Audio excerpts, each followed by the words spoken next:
ଦେଖନ୍ତୁ ଆଜି ଆମେ କୋଳି ଆଚାର କରିବା। କୋଳି କିଛି ଶୁଖେଇକି ବରକୋଳି ଶୁଖାଇକି ରଖିଛି। ଗୁଡ଼ 250 ଗ୍ରାମ, କିଛି ପାଣି ନେଇଛି, ଲୁଣ, ମସଲା ପାଇଁ ସୋରିଷ, ମେଥି, ପାନ ମଧୁରୀ ଆଉ ଶୁଖିଲା ଲଙ୍କା, ତାକୁ ସବୁ ଆମେ ଭାଜିବା।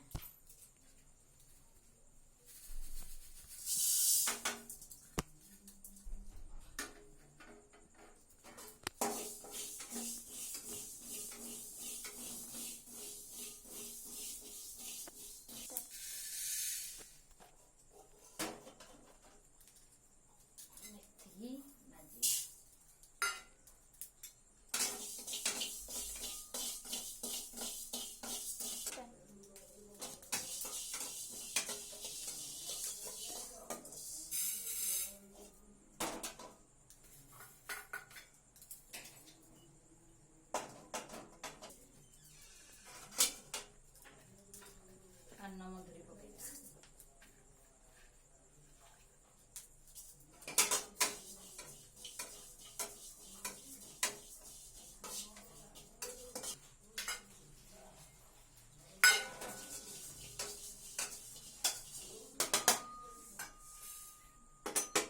ଅଳ୍ପ ଅଳ୍ପ ଭାଜିବା, ଅଧିକ ଭାଜିଲେ ପୋଡ଼ିଯିବ, ପିତା ଲାଗିବ। ଲଙ୍କା ଭାଜିବା, ଶୁଖିଲା ଲଙ୍କା,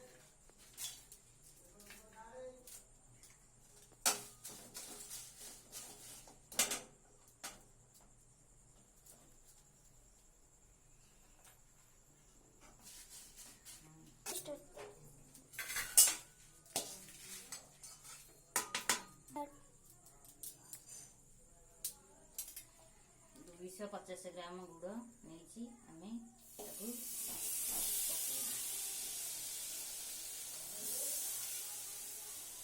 ପକେଇଲା ପରେ ଟିକେ ଆମେ ପାଣି ସେଥିରେ ଦେବା। ଗୁଡ଼କୁ ଆମେ ପାଗ କରିବା।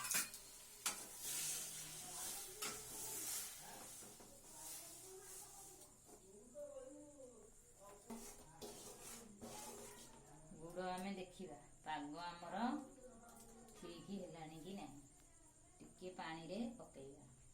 ପାଗ ଆମର ଠିକ ହେଲାଣି, କେମିତି ଜାଣିବା? ଗୁଡ଼ ଆମର ଟିକେ ଗୋଟା ରହିବ।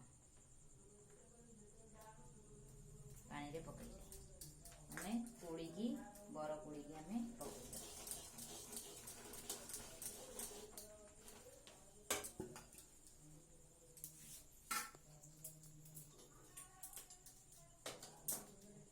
ଗୁଡ଼ରେ ଆମେ ବର କୋଳିକି ମିଶେଇବା।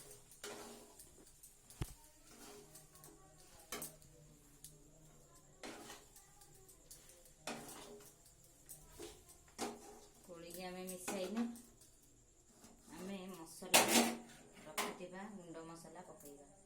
ଆମେ ସୋରିଷକୁ ଗୁଣ୍ଡ କରିକି ରଖିଥିଲେ ପକେଇବା।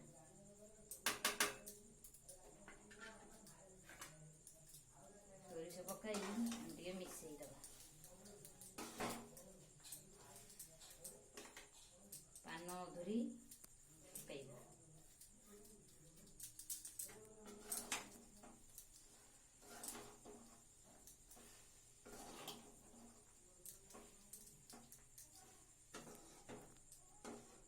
ଆଉ ଆମେ ମେଥି ଗୁଣ୍ଡ ପକେଇବା।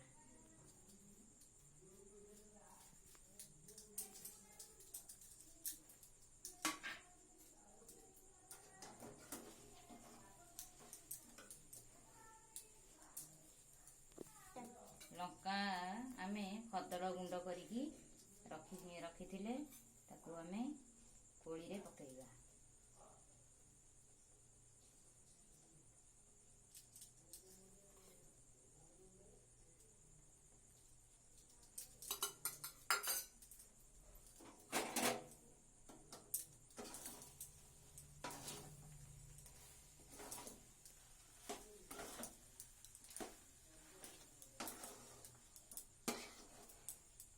ଭଲ ଭାବେ ମିଶେଇବେ।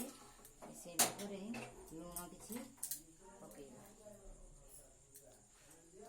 ଲୁଣ ପକେଇଥିଲେ ଲୁଣିଆ ହୋଇଯିବ, ଅଳ୍ପ ଲୁଣ ପକେଇବେ।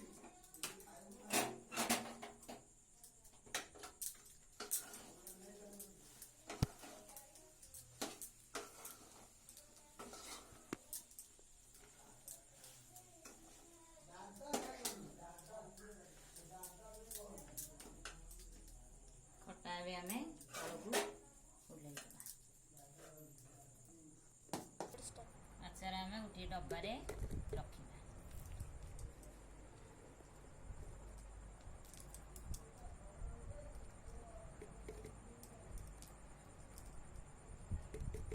ସୋରିଷ ତେଲ ଉଷୁମ କରିକି ରଖିଥିଲି, ଟିକେ ଆମେ ଆଚାରରେ ଦେବା।